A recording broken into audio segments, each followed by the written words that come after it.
하나님 말씀 보겠습니다. 하나님 말씀은 로마서 11장 6절 말씀 보겠습니다. 로마서 11장 6절 말씀.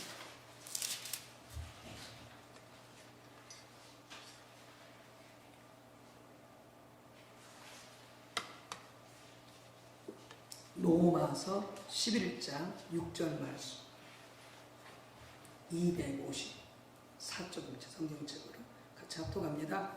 만일 은혜로 된 것이면 행위로 말미암지 않음이니 그렇지 않으면 은혜가 은혜되지 못하느니라. 아멘. 또 베드로전서 5장 10절입니다. 베드로전서 5장 10절. 베드로전서 5장 10절입니다. 자, 같이 합독하시겠습니다. 모든 은혜의 하나님 곧 그리스도 안에서 너희를 부르사 자기의 영원한 영광에 들어가게 하신 이가 잠깐 고난을 당한 너희를 친히 온전하게 하시며 굳건하게 하시며 강하게 하시며 털을 견고하게 하시리라. 아멘. 제가 지금 오직 은혜로 은혜의 항상 부분을 지난주에 이어서 오늘까지 살펴보겠습니다. 우리 신앙을 위해서, 우리 모든 면의 신앙을 위해서, 또 우리 신앙의 본질의 삶, 주님을 알고 사랑하는 삶, 또 하나님 뜻대로 살아가는 이 신앙의 삶을 위해서 필수적인 한 가지 요소가 바로 하나님의 은혜에 의한 삶을 사는 것입니다. 실은 우리 신앙생활 처음부터 끝까지 이 하나님의 은혜로만 가능합니다. 하나님의 은혜로만 가능합니다. 그래서 우리가 지난 시간 사도 바울의 삶을 통해서 우리가 그런 부분들을 성경 구절을 구체적으로 읽으면서 살펴봤습니다. 사도 바울은 자신의 구원도 또 자신이 하나님께 소명을 받은 것도, 그리고 그 소명을 감당할 수 있었던 것도, 하나님의 거룩하심과 하나님의 진실함으로 그 소명을 감당할 수 있었던 것도, 또 자신이 예수 그리스도 안에 살게 된 것도, 그리고 다른 모든 사도들보다 더 많이 수고한 것도, 이 모든 것들이 사도 바울은 하나님의 은혜로 가능했다, 이렇게 고백했다고 그랬죠. 그래서 사도 바울뿐만이 아니라 우리 모두가 다 신앙의 모든 면에서 하나님의 은혜가 필요하고 하나님의 은혜로 가능하다라고 하는 것이죠. 우리가 일반적으로 오해하고 있는 것이, 우리가 구원이나 소명은 하나님의 은혜로 받는 것이지만, 그러나 우리가 주님을 섬기는 것이나 또 사명을 감당하는 것은 우리의 노력으로, 우리의 행위로 하는 것이다, 이렇게 이해하는 경우가 있는데 잘못된 이해죠. 주를 섬기는 것이나 소명을 감당하는 것도 전적으로 하나님의 은혜로만 가능하다라고 하는 것입니다. 그래서 우리가 지난 시간 살펴봤듯이 하나님의 은혜는 우리가 가만히 있으면 하나님이 선물로 은혜를 주셔서 하나님이 다 알아서 해주시는 것이냐, 그런 것이 아니라고 그랬죠. 그래서 우리가 이 은혜한 삶을 살기 위해서는 하나님의 은혜가 무엇인지 분명히 또 알아야 된다.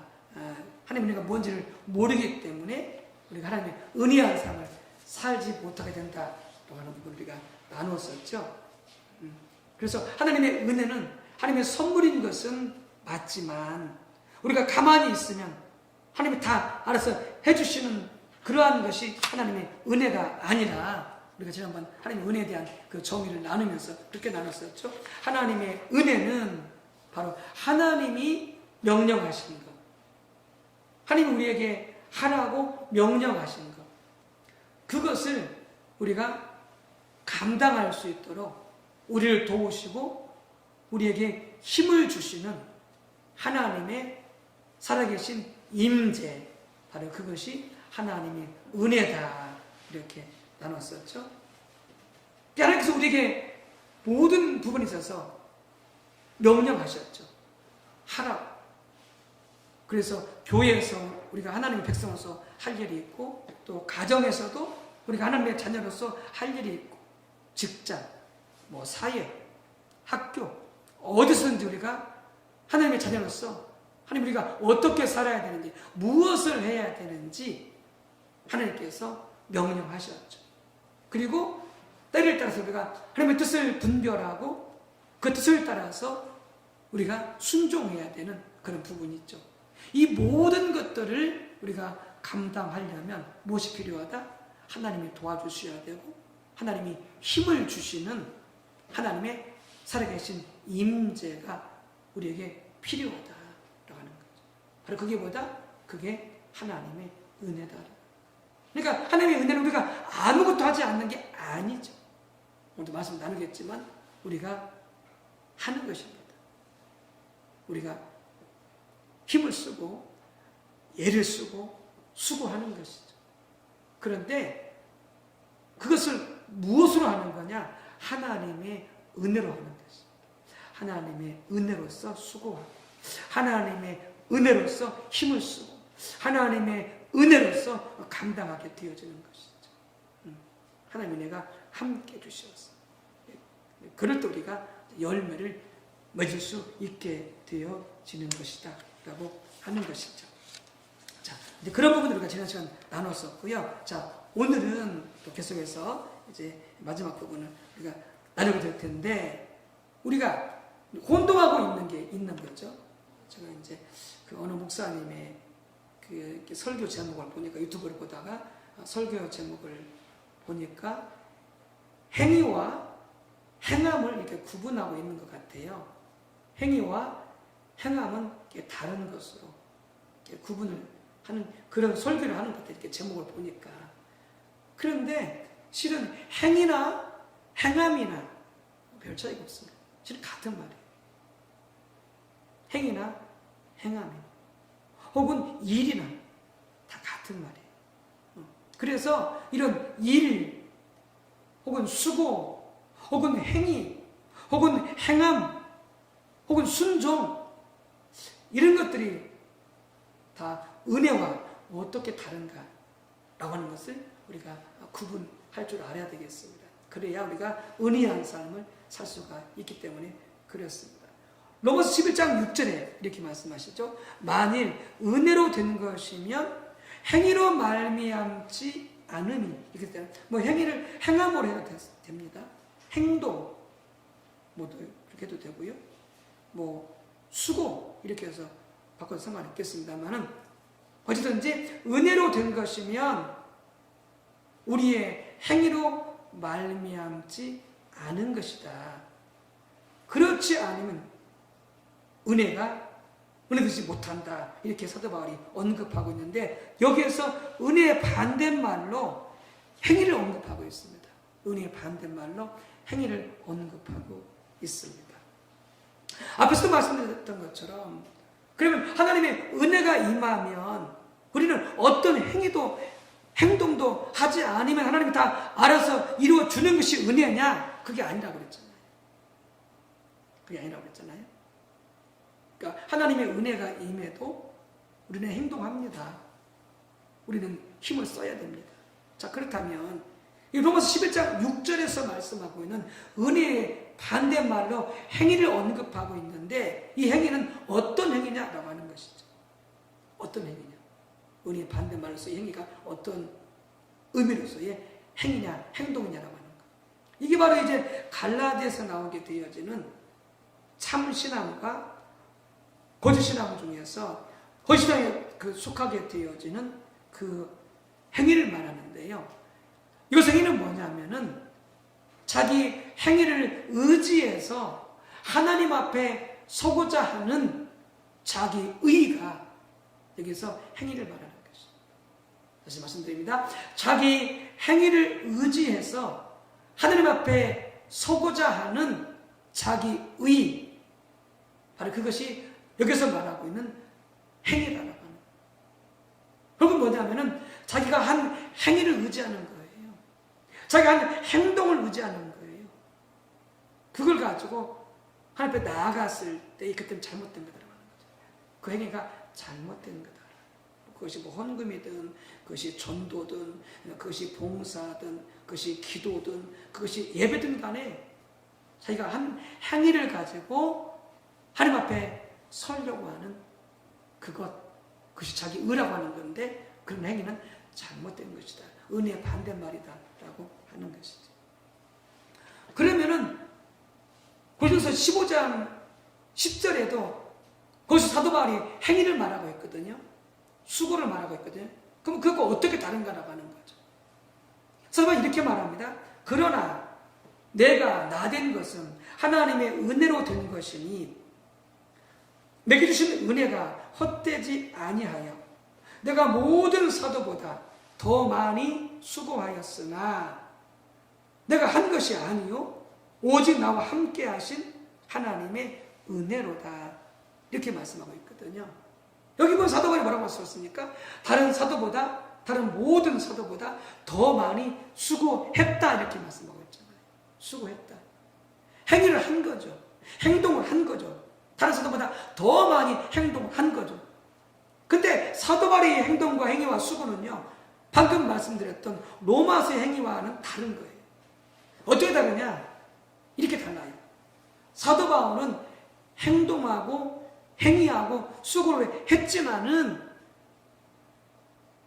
하나님의 은혜가 있었기 때문에 그게 가능했다는 거예요. 하나님의 은혜가 있었기 때문에 자기가 더 많이 수고하고 더 많이 그렇게 그가 충성할 수 있었다는 거죠. 결국 사도 바울이 하긴 했는데 자기 힘으로 한 게 아니라는 거죠.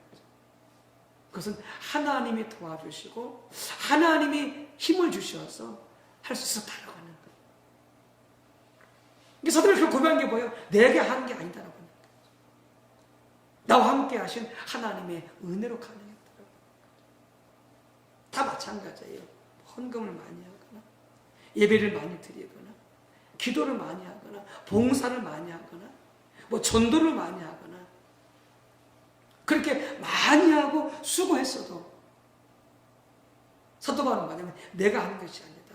하나님이 은혜 주셔서 내가 그렇게 할 수 있었다. 이렇게 말하는 거죠. 그런데 로마서 아까 11장에서 언급했던 그 행위는 하나님의 은혜가 없는 그냥 내 노력과 내 수고와 내 열심으로 한 것을 말하는 거죠. 그게 자기 의인 거죠.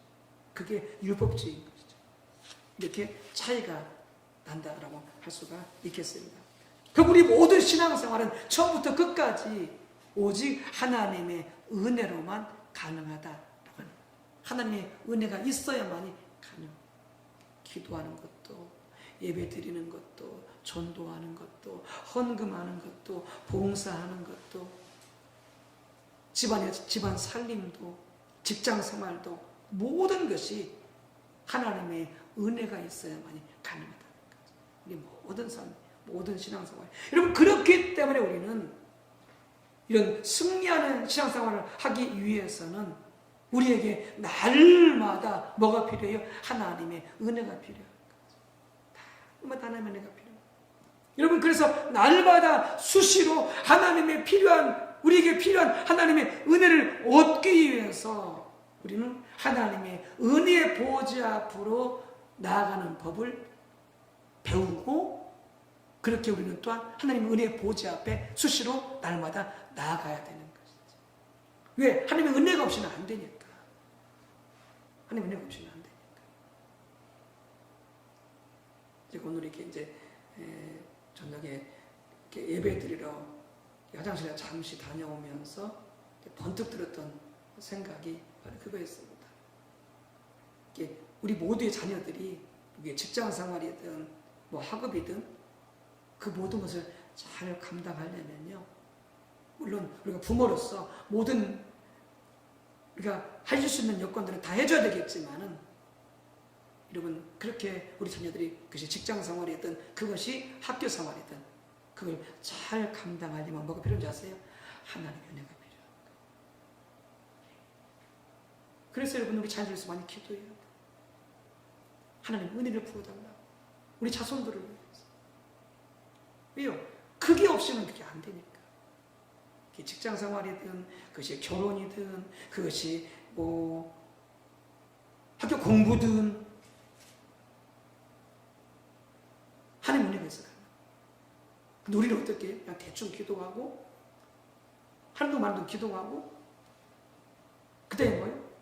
이게 부모로서 그냥 도와줄 수 있고 버릴 수 있으면 그걸 최선을 다해서 다 해주면은 나머지는 그냥 이제 자녀들이 열심히 해서 뭐 잘하면 되지 이렇게 생각하는데 그게 아니라는 거예요. 그게 아니에요. 하나님 은혜가 있어야 돼요. 하나님 은혜가 있어야 돼요.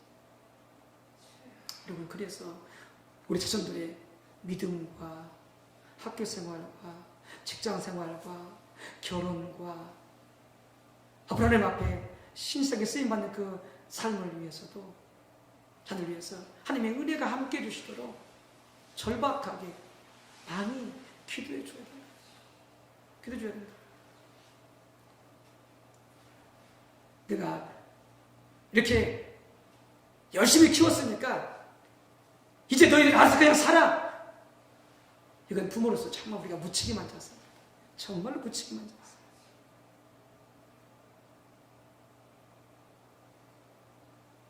따라서 합시다. 한 번 부모는 영원한 부모다. 네. 어떤 면에서는 참 부담도 되긴 하는 말이지만 부인할 수 없는 말이죠. 결혼했다고 부모 자식의 관계가 끊어집니까? 그게 아니잖아요. 계속 기도해줘요. 계속 기도해줘요. 뭐 어쨌든 모든 삶에 수치로 날마다 뭐가 필요하다? 우리 모두에게 하나님의 은혜가 필요하다. 하나님의 은혜가 필요하다. 여러분, 그래서 우리가 기억할 것은 첫 번째, 하나님은 은혜가 한없이 풍성하신 분임을 기억합니다. 하나님은 은혜가 한없이 지금 인구가 80억입니까? 70억입니까? 그 모든 인구에게 날마다 모든 은혜를 다 베풀어 줘도요 전혀 부족함이 없습니다. 하나님의 은혜 차고 넘쳐 영원하고요 차고 넘치는 하나님의 은혜. 자, 베드로전서 5장 10절 아까 뭐라고 말씀하셨습니까? 하나님은 모든 은혜의 하나님이 말씀하고 있잖아요. 하나님은 모든 은혜를 다 주시는 하나님. 근데 교회 안에서 뿐만이 아니라 가정, 직장, 또 사업, 사회 모든 영역에 하나님은 뭘 줄 수 있다고요? 은혜를 줄 수가 있다고. 여러분, 직장 생활할 때도 마찬가지예요. 직장도 하나님 주신 소명이잖아요. 하나님의 일이거든요. 그 일을 능숙하게 잘 감당할 수 있도록 하나님 앞에 은혜와 지혜를 구하세요. 건강도 구하시오. 하나님 앞에. 건강이 나빠지면 직장인 할 수가 없잖아요. 그래서 건강도 구하고 또 직장인을 능숙하게 할 수 있도록 부살력과 오홀리압처럼 지혜와 총명과 명철도 구하고 하나님의 은혜도 구하고. 이게 지금 직장 생활에서도 뭐가 필요해요? 많은 기도가 필요해요. 하나님의 은혜가 필요하니까 모든 은혜를 우리 하나님은 주시는 하나님이시다. 할렐루야. 얼마나 감사해요. 얼마나 감사해요. 여러분, 에베소 1장 7절에서 사도 바울 하나님의 은혜를 어떻게 표현하고 이렇게 표현하고 있습니다. 우리는 그리스도 안에서 그의 은혜의 풍성함을 따라 이렇게 말씀하고 있습니다. 하나님의 은혜가요 풍성하대, 풍성하대, 풍부하대. 어떤 분이 이렇게 하나님의 은혜를 이렇게 표현하고 있어요. 태평양 전체가 생수라고 그랬을 때에 그 앞에서 참새 한 마리가 이 태평양 물을 먹고 있습니다. 여러분, 그러면 그 참새 한 마리가 태평양 물에 물을 먹고 있으면 그것이 얼마나 많이 달아지겠냐고요. 티도 안 나죠. 그와 같이 하나님의 은혜는요, 태평양 한 바다와 같이 넘치고도 넘친더라고요. 아니, 그보다 더 넘치는 거죠. 더 풍부한 거죠. 하나님의 은혜는 닳지 않아요. 영원 어마어마하게 풍부한 하나님의 은혜, 바로 그런 하나님이신 것을 여러분들 꼭 기억하시기 바랍니다. 두 번째는요, 우리가 하나님의 은혜를 받는 길은 앞에서 잠깐 언급했지만은 오직 예수님의 십자가의 공로로만 가능해요. 절대 우리 행위로 가능하지 않아요. 우리 노력, 우리 행위, 우리 수고, 많은 돈을 바친다고 그 어떤 것도 하나님의 은혜를 얻을 수가 없어요. 오직 우리 주님 예수 그리스도의 십자가의 공로만이 우리가 하나님의 은혜를 받을 수 있는 유일한 길인 것을 여러분 기억하셔야 돼요. 에베소 1장 6절에 이는 그가 사랑하시는 자 안에서 우리에게 거저 주시는 바 그의 은혜의 영광을 찬송하게 하려는 것이라. 하나님께서 사랑하시는 자 예수 그리스도 안에서 우리에게 거저 주신대요. 무엇을? 그분의 은혜의 영광. 예수 그리스도 안에서 가능한 것. 요한일서 1장 14절 말씀이 육신이 되어 우리 가운데 거하시네 우리가 그의 영광을 보니 아버지의 독생자의 영광이요 은혜와 진리가 충만하더라. 예수 그리스도 안에 뭐가 충만하다고요? 은혜가 충만하다는 거죠. 예수 그리스도 안에. 1장 16절 요한복음 우리가 다 그의 충만한 것을 받으니 은혜 위에 은혜로라 이렇게 말씀하고 있습니다. 즉 예수 그리스도가요 은혜의 근원이시고요 은혜의 통로예요. 은혜의 통로. 그러니까 결단코 우리는 우리 행위, 우리 노력, 우리 수고, 우리 헌신 그것 가지고 절대 하나님의 은혜를 조금도 얻을 수 없습니다. 눈금만큼도 얻을 수 없어요. 오직 예수 그리스도 안에서 예수 그리스도의 십자가의 공로를 통해서 은혜의 근원이신 그 주님께로부터 그분을 통하여 우리가 그 은혜를 받을 수가 있다라는 것을 여러분들 꼭 기억하시기 바랍니다. 그래서 바리새인과 세리가 성경에서 기도할 때 누가 응답받았어요? 누구 기도를 들으셨어요? 여러분, 바리새인의 자기 의의 기도를 하나님이 듣지 않으셨어요. 오히려 죄인 중에 괴수와 같은 세리의 그 하나님의 은혜를 구하는, 국리를 구하는 그 기도를 받으셨던 거죠. 왜? 세리는 자기 의지할 게 아무것도 없거든요. 자타가 공인해 그는 흉악한 죄인인 것을. 자기 안에 선한 게 아무것도 없어요. 의로운 게 아무것도 없어요. 자기 것을 의지해서 아버지 보시면 나갈 게 아무것도 없어요. 세리는. 누가만 의지해요? 하나님만 의지하는 거예요. 그래서 하나님 나를 불쌍히 여겨 주옵소서. 그때 예수님께서 의롭다고 받은 이는 바리새인이 아니고 바로 이 세리다 이렇게 말했다. 그게 맞는 거예요. 우리 안에 선한 게 아무것도 없어요. 아무리 착하게 살고 아무리 열심히 살고요 아무리 우리가 어렵게 살아도 우리 안에 선한 건 아무것도 없어요. 우리 모든 선함과 은은 걸레와 같아요. 성경이 말씀하고 있는 거죠. 그리고 의지할 것은 뭘 뿐이 없어요? 예수 그리스도의 십자가의 공로 예수님 뿐이 없는 거예요. 거기에서 뭐가 오는 거예요?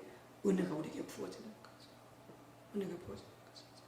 세 번째, 그래서 우리가 이렇게 오직 십자가의 공로를 의지해서 우리 예수님을 의지해서 하나님 앞에 담대히 나아가 때를 따라 돕는 은혜를 구하라라고 하는 것이죠. 이게 히브리서 4장 14절에서 16절의 말씀이죠. 제가 한번 읽겠습니다. 그러므로 우리에게 큰 대제사장이 계시니 승천하시니 곧 하나님의 아들 예수시라. 우리가 믿는 도리를 굳게 잡을지어다. 우리에게 있는 대제사장은 우리의 연약함을 동정하지 못하실 리가 아니요 모든 일에 우리와 똑같이 시험을 받으신 이로되 죄는 없으시니라. 그러므로 국민의 시험을 받고 때를 따라 돕는 은혜를 얻기 위하여 은혜의 보호자 앞에 담대히 나아갈 것이니라. 이렇게 말씀하셨잖아요. 여기서 하나님의 보호자를 뭐라고 표현하고 있습니까? 은혜의 보호자라고 했죠. 지성소에 들어가면은 법궤가 있습니다. 언약궤가 있어요. 그리고 언약궤를 덮는 게 있어요. 언약궤를 덮으면 양쪽에 천사들이 있어요. 스랍들이 있어요. 그리고 거기에 뭐가 있느냐? 그 사이에 하나님의 보호자가 거기 있는 거예요. 하나님의 임재가. 그러니까 또 뭐라고 말하느냐? 시은좌라고 그래요. 시은좌. 하나님이 은혜를 베푸시는 보호자. 하나님의 은혜의 보호자가 바로 거기에 있는 거예요.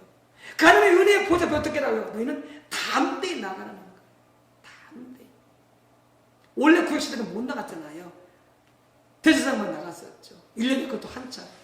백성들의 죄를 회개하고 용서받고 자신의 죄를 회개하고 용서받고 그 피를 가지고 지성소에 아버지 보좌 앞에 나가는 거예요. 1년에 한 차례만 대제사장이 속죄를 위해서.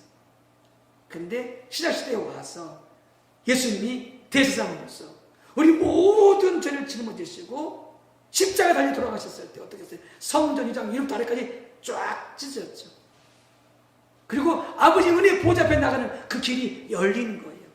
예수님의 십자가와 그 보혈에 의해서. 그래서 누구나 다 구약시대는 대제사장만 1년에 한 테라씩 나갈 수 있었는데 이제는 모든 예수님 하나님의 자녀들이 그 보좌 앞에 담대히 나아가라는 거예요. 뭘 위해서? 수시로 때를 따라 도우시는 우리를 불쌍히 여기시는 하나님의 은혜를 얻기 위하여 담대히 나가라는 거예요. 그게 담대히 나가는 것은 뭐예요? 우리가 연약하지만, 우리가 흠이 많지만, 우리가 부족하지만, 우리가 의가 하나도 없지만 그러나 담대히 나가라는 거예요. 왜요? 이미 예수님이 우리의 죄를 위해서 십자가에 달려 죽으셨고 우리 죄를 용서해 주셨기 때문에 예수님의 십자가의 공로에 의지해서 또 하나는 하나님 우리를 사랑하시니까 담대히 나가는 거예요. 우리가 의로워서 그런 게 아니고 우리가 선해서 그런 게 아니고 우리는 죄인이고 우리는 연약하지만 그런 대제사장의 예수님이 지금도 아버지 보좌 앞에서 우리에서 기도하고 있습니다. 그래서 마치 누구처럼 마치 자녀들이 부모님 앞에 담대히 나가는 것처럼 우리 자녀들 보세요. 얼마나 담대하게 나옵니까? 나는 어려서 그렇게 아버지 앞에 담대히 나가지 못해서 참 저는 그랬지만 제가 얘가 셋이 있잖아요. 요한이, 사무엘, 예슬이. 요한이, 사무엘도 이제 지금은 우리가 이제 관계들이 좋으니까 어렸을 때는 막 이제 막 되게 무섭게 해가지고 아이들이 어려워했지만 지금 관계가 좋으니까 이제 뭐 이렇게 아이들이 자유롭게 늘 이야기하고 또 이렇게 웃고 그러지만 또 셋 중에 보게 되어지면요 예슬이가 가장 담대해. 예슬이. 그래서요 뭐 당당히 요구해요. 뭐 거침없이 요구해요. 이거 해달라 저거 해달라. 마치 자녀가 아버지 앞에 당당히 나가는 거예요. 왜요? 알거든요. 자기를 사랑해 주면 알거든요. 엄마 아빠가 자기를 사랑해 주면 알거든. 이게 뭘 못해도 뭘 부족해도 뭐 그러니까 그렇지 않아요. 막 당당히 나가요. 때로 뭐 잘못해도 당당히 나가 요구하는 거예요. 이렇게 해달라 저거 해달라. 예. 우리가 그렇게 하나님 앞에 나가는 거예요. 그렇게 당당하게 담대하게 나가는 거예요. 하나님 우리 아빠시니까 우리 너무나 사랑하시는 아빠니까. 예수님의 십자가의 공로와 그분 지금 우리를 위해서 아버지 보좌에 위해서 기도하고 계시니까 담대히 나가는 거예요. 뭘 위해서? 때때로 수시로 우리에게 필요한 하나님의 은혜를 위해서 나가는 거죠. 얼마나 감사합니다. 얼마나 감사합니다. 여러분, 우리에게 순간순간 하나님의 은혜가 필요합니다. 세상을 이기기 위해서도, 죄를 이기기 위해서도, 형제를 사랑하기 위해서도, 기도하기 위해서도, 예배드리기 위해서도, 전도하기 위해서도, 직장일을 위해서도, 가정일을 위해서도, 가정의 경제를 위해서도, 사업을 위해서도, 하나님이 주신 사명을 위해서도 우리는 모든 면에서 바로 하나님의 은혜가 필요합니다. 내가 비록 지금 믿음으로 서 있다 할지라도 여러분 다음 순간을 위해서 하나님의 은혜가 필요합니다. 내가 지금 오늘 믿음으로 서 있다 할지라도 내일 또 새로운 하나님의 은혜가 필요한 것이죠. 하나님의 은혜가 필요한 것이죠. 그 필요한 하나님의 은혜를 위해서 예수 십자가에 공감하는 의지에서 하나님의 보좌 앞에 여러분 담대히 나아가시기를 주님의 이름으로 축복합니다.